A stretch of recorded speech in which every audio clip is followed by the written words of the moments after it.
Thank you for joining this quick how-to screencast brought to you by Salesforce Support. To see more content like this, hit subscribe. All right, let's talk about how you can customize the fields on your headers in Salesforce. So when you look at a record, those fields at the top of the page, how do we do that? Now, most people will want to go and actually edit the page layout itself. That's not what you do in this case. In this case, go to the object and go to the compact layout section. And here you can create different compact layouts. You might not have a specific compact layout yet, so create a new one. But once you create a custom layout, give it a name and pick your fields. So pick whatever fields you'd like to have show up in the header.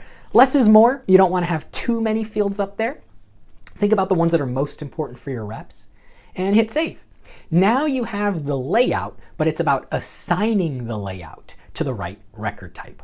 So there's a assignment button, and when you click it, you can now see every record type of that object and then decide which compact layout will the users see. In this case, it's a demo, so I'm just going to make all my opportunities look the same, hit save, and that's it. The next time we go back to the opportunity page and we refresh it, you will now see that the header fields are different.